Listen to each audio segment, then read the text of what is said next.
Bon, alors, ça fait 10 années qu'on essaye de pénétrer dans la ville de Troyes pour récupérer Hélène qui a été enlevée.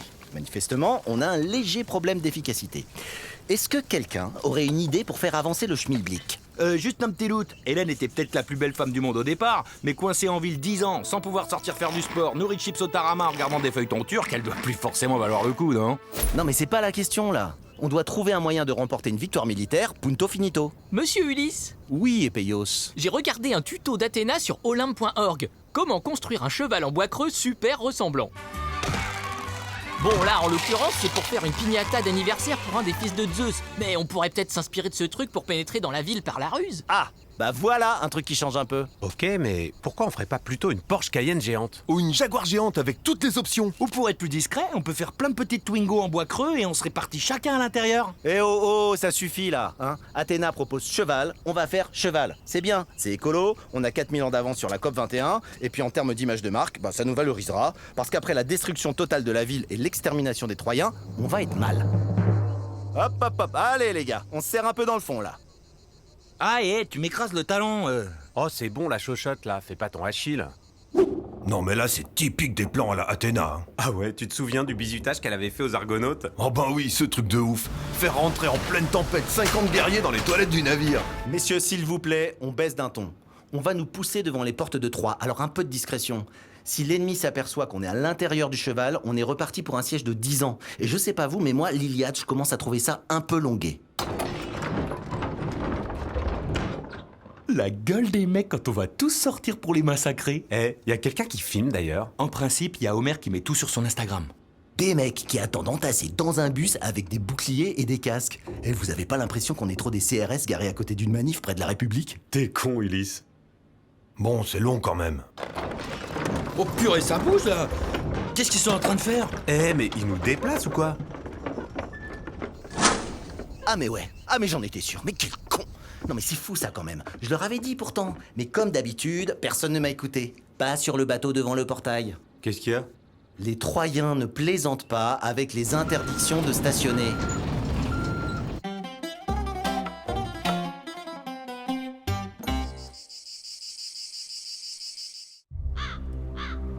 Bonjour, bienvenue sur les rives de l'Achéron, fleuve des enfers, d'où on ne revient jamais. Hello, welcome, konnichiwa. Bonjour, monsieur, dame, intéressé par une traversée? Payable d'avance, gilet de sauvetage fourni. Eh ben Charon, t'as pas l'air d'avoir trop de succès aujourd'hui. Ah oui, c'est pas le grand boom. Pourtant, il y a de plus en plus de migrants, c'est à croire qu'ils sont pas vraiment motivés. Ils veulent tous passer de l'autre côté, mais en même temps ces mecs ils ont pas un rond. Qu'est-ce que tu veux? Surtout que moi, tu me connais, je fais dans le sur-mesure, l'artisanal, le mythologique traditionnel. C'est pas une croisière Costa Concordia. Regarde cette barque, sinistre, frêle, Dante Alighieri à mort. Mais évidemment, c'est pas tous ces dieux hindous ou made in China qui traînent sur la rive qui vont être capables de voir la différence. Non mais c'est tragique tout de même. Hein. Les types ils sont prêts à abandonner le Nirvana ou les montagnes célestes pour tenter leur chance aux enfers gréco-latins. Ils doivent être complètement désespérés. Le pire dans le genre, ce sont les divinités subsahariennes. Elles s'imaginent qu'ici c'est mieux que chez elles et qu'elles vont s'intégrer à la mythologie hellénistique. T'en connais, toi, une seule divinité d'origine africaine qui sont entrées dans notre panthéon? Ouais non, c'est sûr. Moi, quand je les vois, franchement, ça me fait pitié. Ah bah tiens, quand on parle de Kirikou... Bonjour, salam alaikum, guten tag. Bonjour, vous êtes le passeur? Oui, monsieur, Charon le batelier, transport d'âmes errantes, de héros mortels et de créatures en tout genre. Pour une obole, je vous transporte sur la rive opposée, à bord de ma barque tout confort. C'est à quoi comme monnaie ça, au bol? Jamais entendu parler de ce truc. On n'a que des francs CFA. Ouais, t'as raison. Bon, ok, merci monsieur. Non mais si vous voulez, on peut discuter. À combien vous allez embarquer? Je vous fais un tarif de groupe. 10 oboles pour 15 passagers. Ou bien 8? 8 oboles. 8 oboles est gratuit pour les enfants. Oh là là, mais c'est la catastrophe, là. Ils sont en train de me casser complètement le business. Mais qui ça? Ben eux, là-bas, les passeurs clandestins. Ils entassent 200 Tchadiens sur des bateaux gonflables et ils les laissent traverser le Styx ou l'Achéron tout seuls. Tiens, tu vois le mec, là-bas? Le cyclope avec les Rébans? Ouais. Eh ben pas plus tard qu'hier, il a envoyé 5 familles de sphinx mésopotamiens faire naufrage au large de Lesbos. Bon sang, mais c'est horrible! Une fois de temps en temps, il y en a qui ont plus de chance. Ils sont secourus par une patrouille d'argonautes financée par l'Union Européenne. Et bien sûr, renvoyés chez eux dans leur mythologie pourrie. Mais ils retentent la traversée aussitôt, hein. Et nous, on est là, tranquille, en toge, à commenter les Jeux Olympiques en mangeant de la moussaka ou à mater des programmes d'Odyssée réalité débiles à la télé. Oh non mais je te jure, la mondialisation, c'est à dégoûter des enfers.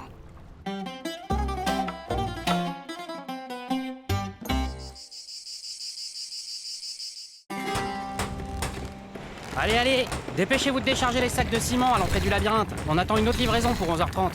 Dédale Construction, c'est pour vous la commande? Bah, je sais pas, c'est mon père l'architecte, mais j'imagine que oui. Il faut signer un truc? Oui, vous mettez juste votre nom ici. Oh putain, carré! C'est quoi ce rocher? Sisyphe et Dos Santos maçonnerie. J'ai jamais commandé ça, hein. Bonjour, Suleiman. Vous avez réglé le problème de coffrage pour les pièges à Centaure? Pas de soucis, monsieur Dédale. C'est votre fils? Ah oui, je vous présente Icar. Je l'ai pris comme assistant maître d'œuvre pour lui faire découvrir le métier. En principe, je bosse dans l'aérien en fait. Tu vois, fiston, avec un labyrinthe aussi compliqué, faut bosser avec des super professionnels, sinon on s'en tire pas. Ah, bonjour, monsieur Da Silva. Comment ça se passe du côté de l'isolation des sanitaires? Bah, on avait des problèmes d'infiltration, mais finalement, on a pris de la moussaka pour les joints du carrelage. En principe, c'est réglé. Bon, bah c'est bien, ça avance. Non, mais celui-ci n'était pas encore fixé. Vous êtes sûr que vous voulez des cloisons en plaque-au-plâtre? Non, parce que le marbre, c'est quand même plus résistant, et puis ça ferait bien l'anistique qu'on garderait un côté local. Je suis bien d'accord, monsieur Da Silva, mais avec du marbre, on est complètement hors budget. Le commanditaire a demandé du placo, on lui fait du placo. Si Minos a envie de passer pour le gros radin de l'antiquité gréco-romaine, c'est son problème après tout. Le client est roi, comme on dit. Mais je peux savoir ce que vous êtes en train de faire? Bah on m'a demandé de scier les tiges métalliques qui dépassaient. Non mais il est complètement crétois celui-là. On a dit, on ne touche pas au fer à béton. Tu sais, papa, ça fait quand même un peu négligé.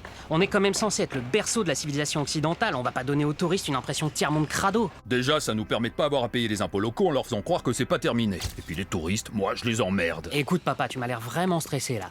On est complètement dans les délais. On a quasiment pas dépassé le budget, sauf pour la déco sirène dans la salle de bain. On peut se détendre un peu, non? La semaine prochaine, on a la visite de l'inspecteur de la DDAT. Si on veut recevoir l'homologation pour une ouverture avant les vacances d'été, tout doit être absolument impeccable. Voilà, je crois que vous avez tout vu ou presque. Bon, de toute façon, vous avez tout dans la fiche. Hein. En ce qui concerne le bilan énergétique, faut voir avec Eol, mais en principe, on est dans les clous. Bien, bien, bien. Alors, voyons voir. 240 km de couloir, 46 dispositifs de pièges, 3704 murs et cloisons. Non, non, non, de ce côté-là, il n'y a rien à redire, monsieur Dédale. Vous avez respecté le cahier des charges. Bon, bah, on est bon alors? En fait, il reste quand même un petit problème. En l'absence d'issue de secours adaptée pour les handicapés, je ne peux pas vous accorder l'autorisation administrative pour l'ouverture de votre labyrinthe.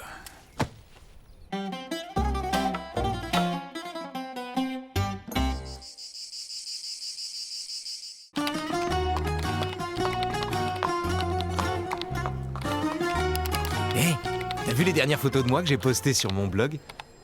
Ouais. Et celles sur Instagram? Ça rend bien avec les bouclettes, non? Et sur Facebook, j'ai changé ma photo de profil il y a 8 minutes, t'as vu? Oui. D'ailleurs, ça se fait moyen de se liker soi-même. Je sais même pas comment tu fais ça. En principe, techniquement, on peut pas accéder à cette fonctionnalité.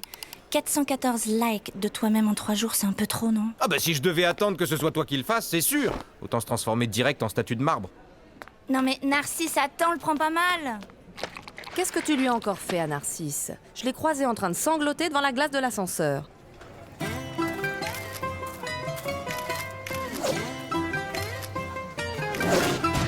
Hey, mais ça va pas là! Vous pourriez au moins faire attention!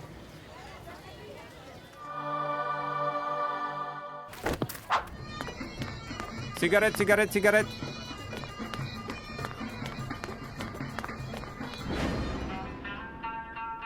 Oui, allô, Jean-Marc Héphaïstos, à l'appareil. Oui, on a toujours la boutique à Barbès pour débloquer les portables. Mais si vous voulez qu'on vous forge un nouveau smartphone compatible avec Android, il faut qu'on le commande à l'intérieur de l'Etna. Oui, c'est ça. Hé, Wang Lin! Oui, monsieur? Est-ce que t'as fini de réparer le lecteur DVD Blu-ray de Madame Bijawi? Elle m'a encore téléphoné tout à l'heure. Oui, c'est fait. On a aussi amené la GoPro d'Artemis à l'atelier. Bon, c'est bien. Et oubliez pas non plus de faire réparer la box de Pandore. Oui, alors vous, c'est pourquoi? On m'a dit que vous sauriez peut-être bricoler ce... Mais qu'est-ce que vous voulez que je fasse avec un javelot de 2 mètres? Y a marqué Héphaïstos de Desforgerons, y a pas marqué Lou la brocante ici. Non, mais c'est pour mon smartphone. Je voulais voir si vous pourriez en faire une perche à selfie.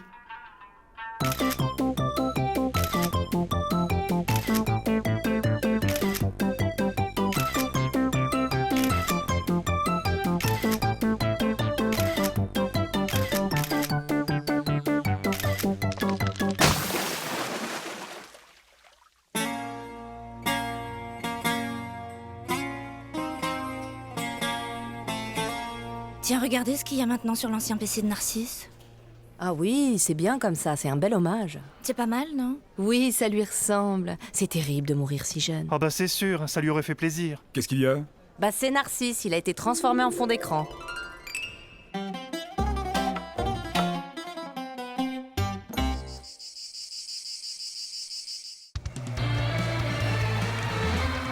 Bienvenue sur le plateau de The Voice Olympe. Cette fois encore, notre jury, composé d'un professionnel, va devoir sélectionner à l'oreille ceux et celles qui seront les futurs dieux et déesses de la chanson. S'il choisit d'éliminer un candidat, il lui suffit d'appuyer sur ce bouton. S'il le sélectionne, il se retournera vers lui.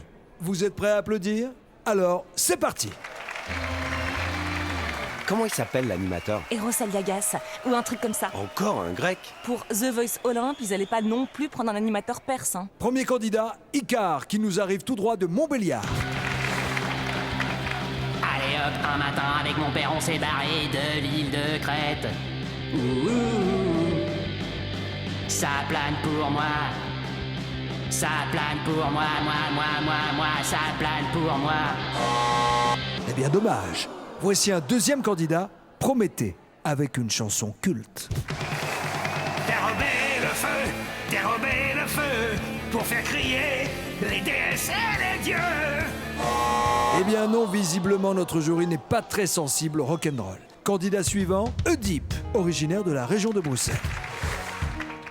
Ah sacré papa, dis-moi où tu es caché. Ça doit faire au moins 1000 fois que maman couche avec moi. Où t'es papa, où t'es? Où t'es papa, où t'es? Où t'es papa, où t'es? Où t'es papa, où t'es? Et voici à présent un chanteur qui répond au prénom d'Ulysse. Il nous vient des Ulysses, oui, c'est une commune dans la banlieue d'Ithaque, je crois. On l'a pas déjà vu sur scène, lui. Je crois qu'il fait partie de l'Odyssée des Enfoirés, avec Telemaque Goldman et Narcisse Fiori. Les sirènes de Céphalonie chantent encore la même mélodie. Wow, wow. Nous allons découvrir maintenant deux bardes aveugles. Ils connaissent déjà un très très beau succès dans leur pays. Voici Amadou et Homer. Le dimanche à Mykonos, c'est le jour des mariages. Enfin, je comprends pas trop, là. Le mec du jury, il se retourne jamais vers le candidat. Les doudous et les cyclopes sont au rendez-vous. Orphée, la dernière fois c'était avec Eurydice et quand il s'est retourné, elle a disparu pour toujours aux enfers. Ah ouais, ça calme. Les centaures et les chaussures sont aussi au rendez-vous.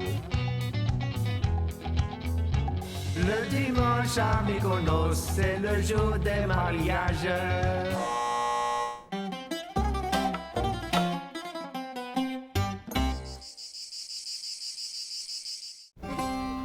Allez, avoue, t'as couché avec elle?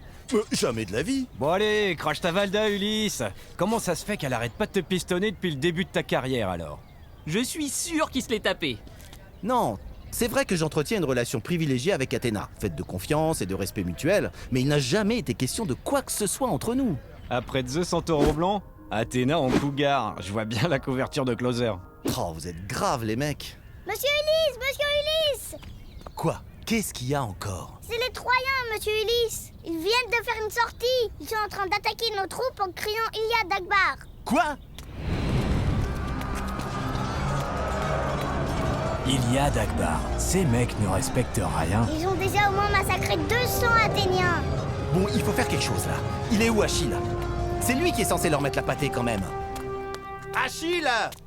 Achille! Patrocle, tu sais pas où il est ton cousin? Bah, il doit être dans la tente là-bas. Quoi? Mais qu'est-ce qu'il fout? Vente privée, grande marque, à prix fou. Il se fout de ma gueule là! Ah ben oui, là c'est parfait. C'est tout à fait votre style. Grec, mais pas trop non plus, avec une inspiration un peu macédonienne à la Alexander the Great. Ah bah tu tombes bien. Qu'est-ce que tu penses des escarpins Paul Sticks? Un peu trop haut, non? Attends, dis-moi que je rêve là! En même temps, ça me fait un joli galbe du mollet. Achille, c'est pas trop le moment d'essayer des chaussures. Il y a Hector dehors en train de nous tailler en pièces. On a besoin de toi, mec! Je choisis juste un modèle bien et j'arrive. Achille! C'est bon, chouchou, ça fait 10 ans qu'on assiège leur cité, ils vont pas non plus nous chier un mythe. Mais pourquoi tu gardes pas tes mocassins? Ils sont bien, ils sont super. Même pieds nus, tu transpires pas. Dans l'Olympe, les dieux, ils ont tous ça. Enfin, pas Hermès quand même. Oui, bon, Hermès, il est snob comme un pot. Attends, Ulysse, tu veux quand même pas que j'aille détruire la ville de Troie en basket non plus? Il va y avoir tous les photographes de l'Antiquité. Moi, je suis désolé, si tu veux avoir l'air d'un gros bourrin dessiné sur des amphores, tu peux, mais moi, en tout cas, j'ai un dress code à respecter. Oh non, mais quelle chochotte! Tenez, je vous ai trouvé les coutures de Marc Jacobs de couleur Parme. Écoute, Achille, tu te rends compte qu'avec tes histoires de talons, t'es en train de nous faire perdre la guerre, là? Je veux bien réessayer les loups-boutins, finalement. La semelle rouge, c'est pas mal pour marcher dans les flaques de sang. Oh!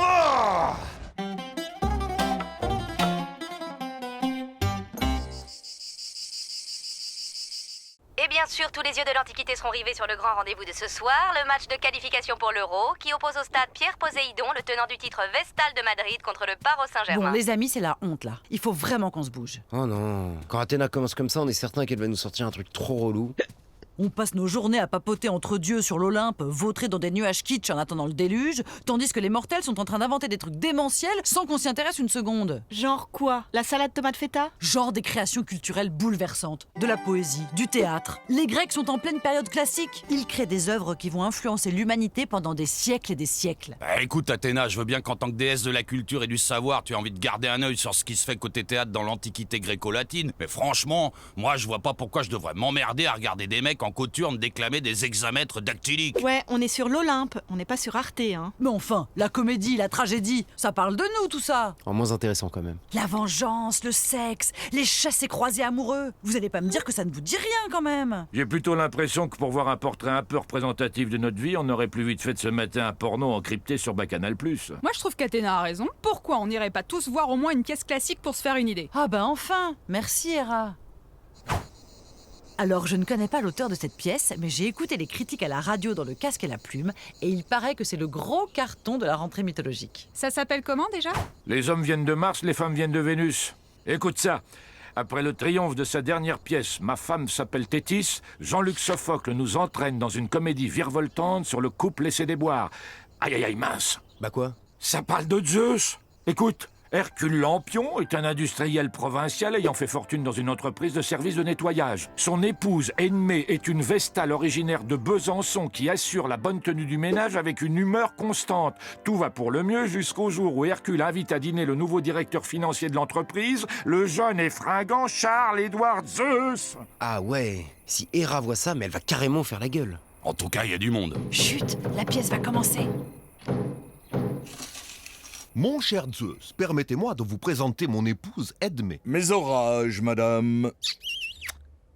C'est la dernière fois que je vais voir une merde pareille. Mais enfin, c'est juste du théâtre. Le mec qui joue Zeus, c'est pas vraiment ton vrai mari. Si c'est ça la culture et la sagesse, je préfère encore passer des soirées avec la déesse du tuning. Je suis désolée, Hera, Bon bref, on rentre. Si on se dépêche, on a encore le temps de se décongeler une moussaka et de se mater le match Paros Saint-Germain Jupiter United.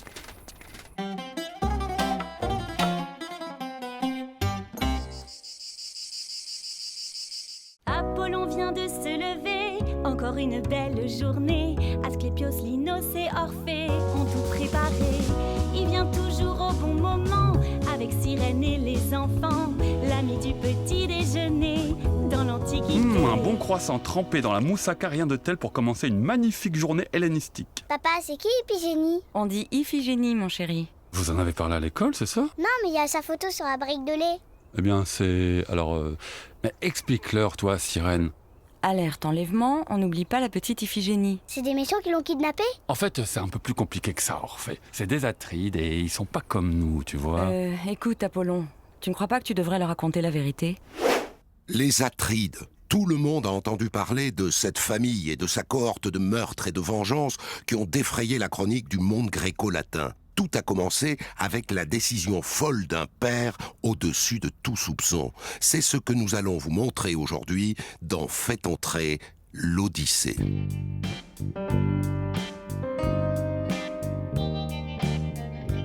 Xavier Agamemnon de Ligonès, un homme puissant dans la région de Mycène, marié à la très respectable Clytemnestre.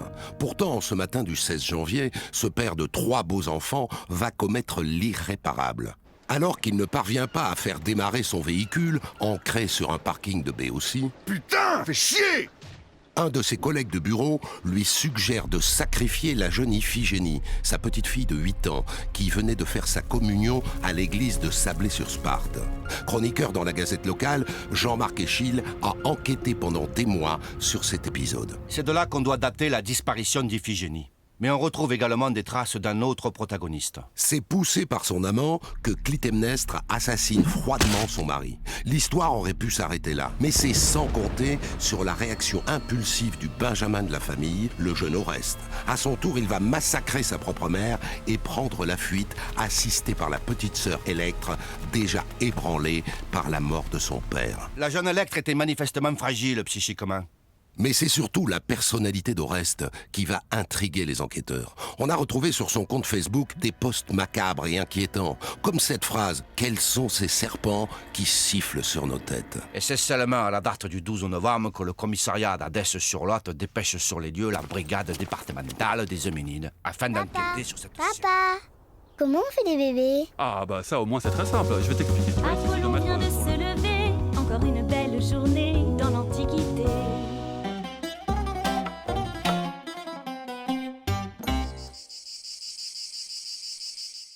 Oh, dis donc, j'ai l'impression qu'il y a le tartare qui est en train de refluer dans l'Olympe. Vous sentez pas comme une odeur, vous? Ah ouais, t'as raison. Dionysos, vous avez encore fait des bêtises hier soir? Hein, mais non, c'est pas moi. Oh purée, regardez, il y a des mortels en train de balancer des trucs juste en bas de chez nous. Mais c'est dégueulasse. Qu'est-ce que c'est que cette matière? Mais c'est de la merde. Moussaka. Les exploitants agricoles du Péloponnèse ont déversé hier 4000 tonnes de moussaka devant les grilles de l'Olympe pour protester contre l'arrêt des subventions au secteur. Ils réclament la reprise immédiate des négociations et demandent à être reçus par Déméter, la déesse antique de l'agriculture et des moissons. Bon, ben Déméter, je suis désolée, mais va falloir que tu t'y colles. Hein. Ça fait une semaine qu'on patauge dans l'aubergine, on n'a pas réussi à faire venir de plombier perse, ni Hercule, soi-disant occupé sur un gros chantier dans les écuries d'Augias. Alors il faut que tu négocies avec les syndicats. Oui, enfin, j'ai déjà un emploi du temps de malade. Il faut que je m'occupe de la succession des saisons. On vient à peine de boucler le printemps que déjà je dois faire un prévisionnel pour l'été et l'automne. Alors les agriculteurs grecs, si tu veux. Déméter? Bon, eh bien, je crois que j'ai entendu vos revendications légitimes. Mais le problème principal aujourd'hui, c'est quand même la sécheresse. Ça fait 2 ans que les rendements agricoles sont affectés par le manque d'eau dans toute la Méditerranée. Alors pour tout ce qui est irrigation, ça ne relève pas directement de l'Olympe, ça concerne plutôt les titans. Je vais vous renvoyer directement vers nos services en région. Tenez, voilà les coordonnées du bureau qui pourra s'en occuper. Tétis. Oui, Tétis est la mère des 3000 dieux fleuves et des 3000 océanides. Depuis la réforme de décentralisation des services mythologiques, ce sont eux qui gèrent l'échelon local. Ah ben ok, merci alors. C'est bien naturel. Tenez, vous avez aussi Eurynomée qui est en charge des prairies et des pâturages. Ah d'accord. Bon, maintenant je dois vous laisser repartir. Je suivrai votre dossier avec la plus grande attention. Alors, ça y est, vous avez négocié? Ouais, enfin j'ai réussi à noyer le poisson. C'est un truc que j'ai appris avec Poséidon. C'est bon alors, on va pas manquer d'huile d'olive sur la plage cet été. C'est bon, mais tu sais, de toute façon, ça fait longtemps que ce qu'on nous vend dans l'Antiquité comme de l'huile d'olive grecque est en réalité un surplus d'huile de quinoa produit par la mythologie précolombienne. Hein. Ouais, je sais, mais je préfère pas trop y penser, tu vois. En tout cas, il y a un truc que j'admire vachement chez toi, Déméter, c'est ton honnêteté et ta probité. Non, mais c'est normal quand on aime son boulot. Dis donc, il est génial ton char. Comment t'as pu te payer un truc pareil avec ton salaire plafonné de déesse de l'Olympe? Ça? Oh non, c'est rien. Juste un cadeau du lobby de la FETA. Pour la fois où j'ai fait retirer le fromage de brebis de la liste des perturbateurs endocriniens. Ah oui. Bon, écoute, il faut que je me grouille là. J'ai rendez-vous à 16h30. Je vois les mecs du lobby du Tsatsiki, ils veulent que je fasse pression sur Bruxelles pour doubler les subventions sur l'ail et sur le yaourt.